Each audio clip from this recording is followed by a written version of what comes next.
ഇപ്പോൾ നമ്മളോടൊപ്പം ഉള്ളത് മലപ്പുറം പെരിന്തൽമണ്ണ സ്വദേശിയായ ആദർശാണ്. National Akash S Madhav national ലെവലിലും ഇൻ്റർനാഷണൽ ലെവലിലും കേരള ചാമ്പ്യനായ ആദർശിനെ നമുക്കൊന്ന് പരിചയപ്പെടാം. നമസ്കാരം. നമ്മൾ ശരിക്ക് ഈ ബാഡ്മിൻ്റൺ വന്നിട്ട് എത്ര കാലമായി? ഞാൻ ബാഡ്മിൻ്റൺ വന്നിട്ട് ഇപ്പോൾ ഒരു 8 വർഷത്തോളമായി. 8 വർഷത്തോളമായി. ഈ 8 വർഷത്തും കൊണ്ടുള്ള നേട്ടം എന്തൊക്കെയാണ്? നേട്ടം ഞാൻ സ്പോർട്സിൽ തന്നെ പാരയിൽ ആദ്യം വരുന്നുണ്ട്. അത്ലറ്റിക് ഷോർട്ട് പുട്ടും ഡിസ്കസ് ത്രോയിലാണ് വരുന്നത്. ഞാൻ അത്ലറ്റിക്സിലായിരുന്നു ആദ്യം ഉണ്ടായിരുന്നത്. അപ്പോൾ അതിൽ 2013 വേൾഡ് ഡോർഫ് ഗെയിംസ് എന്ന് പറയും, ഹൈറ്റ് ഉയരക്കുറവുള്ളവരുടെ ഒളിമ്പിക്സാണ് 4 വർഷം കൂടുമ്പോൾ നടക്കുന്നത്. അത് അമേരിക്കയിൽ വെച്ച് നടന്നതിൽ എനിക്ക് അതിൽ മെഡലൊക്കെ വെള്ളിയും വെങ്കലവും കിട്ടിയിട്ടുണ്ടായിരുന്നു. അത് കഴിഞ്ഞിട്ട് ശേഷമാണ് ഞാൻ ബാഡ്മിൻ്റണിലേക്ക് വരുന്നത്. പക്ഷേ ബാഡ്മിൻ്റണിൽ വരുമ്പോൾ ഞാനും ബൈജുവും മാത്രമേ ഉണ്ടായിരുന്നുള്ളൂ, 2 പേരേ ഉണ്ടായിരുന്നുള്ളൂ.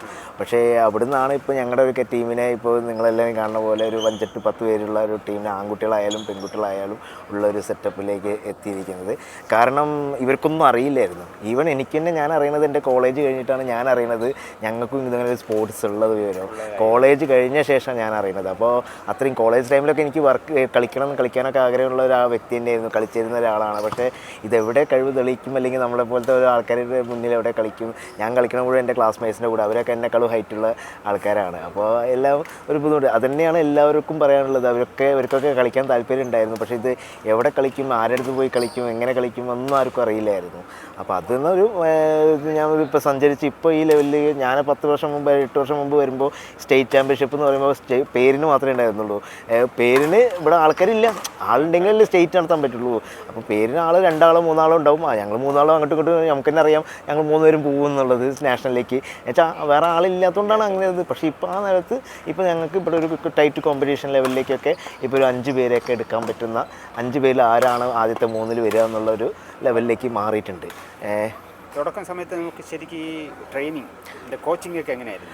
കോച്ചിങ്ങൊക്കെ നമ്മുടെ സ്വന്തം കോച്ചിങ് തന്നെയായിരുന്നു. ഞാൻ ഇപ്പോൾ 2013 ആദ്യം അമേരിക്കയ്ക്ക് പോകുമ്പോൾ ഞാൻ എൻ്റെ ഫ്രണ്ട്സിനോട് പറഞ്ഞത് ഞാൻ പോവുകയാണ് അമേരിക്കയ്ക്ക്, ഇന്ത്യയെ റെപ്രസെൻ്റ് ചെയ്ത് പോവുകയാണെന്ന് പറഞ്ഞപ്പോൾ അവർ എന്താ പറയുക, നീയോ സ്പോർട്സിനോ ഇന്ത്യക്കോ, ഇങ്ങനൊരു അന്തം വിട്ട് ഫ്രണ്ട്സിട്ട് അങ്ങനെ കുറച്ച് ആൾക്കാരോട് ഞാൻ പോകുമ്പോൾ പറഞ്ഞത് അങ്ങനെയാണ്.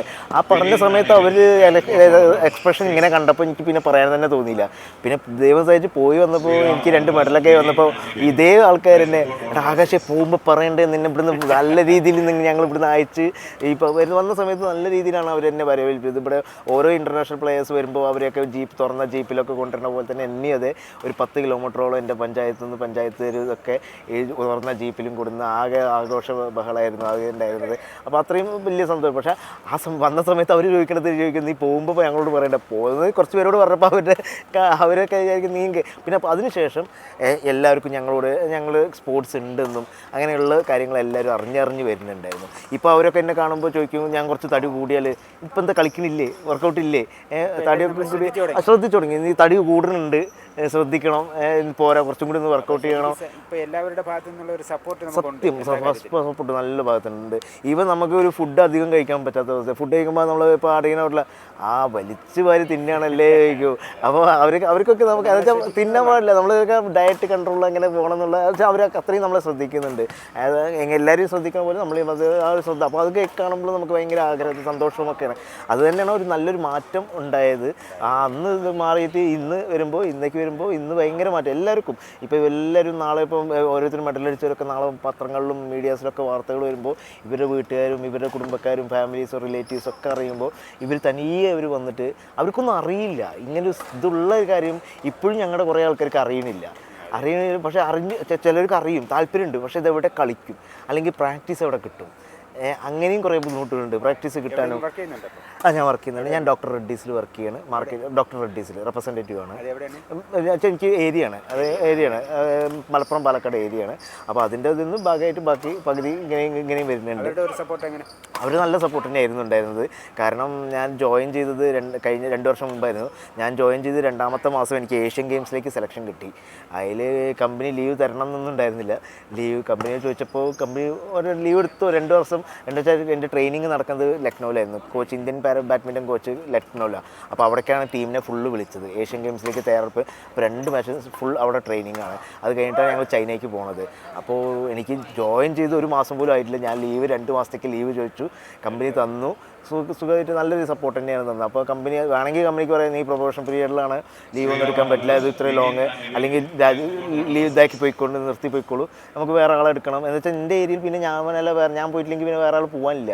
പക്ഷേ കമ്പനി അത് സാക്രിഫൈസ് ചെയ്ത് ഏതിൽ പങ്കെടുക്കാനാണ് ഇത് ഞാനൊരു 2 വർഷം ചെറിയൊരു ഗ്യാപ്പ് ഉണ്ടായിരുന്നു സ്പോർട്സിൽ. എൻ്റെ ഫാമിലിയിൽ അച്ഛനൊരു മെഡിക്കൽ കണ്ടീഷൻസ് ഒക്കെ ഉണ്ടായിരുന്നു, ഡയാലിസിസും കാര്യങ്ങളും. പിന്നെ എനിക്കൊരു കുട്ടിയൊക്കെ ആയി. അപ്പോൾ വീട്ടിൽ ഞാൻ ഒറ്റ മോനാണ്. കുട്ടിയൊക്കെ കഴിഞ്ഞാൽ ഇപ്പോൾ 1 വയസ്സ് കഴിഞ്ഞു, പെൺകുട്ടി മോളാണ്. അപ്പോൾ 1 വയസ്സൊക്കെ കഴിഞ്ഞു. അപ്പോൾ അച്ഛനെ ആഴ്ചയിൽ 3 ദിവസം ഡയാലിസിസിന് കൊണ്ടുപോകും വേണം. ഇപ്പോൾ ഇവിടെ വീട്ടിൽ ആളില്ല.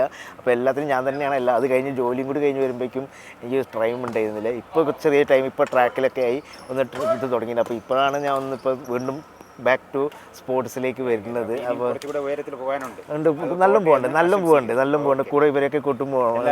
Thank you so much.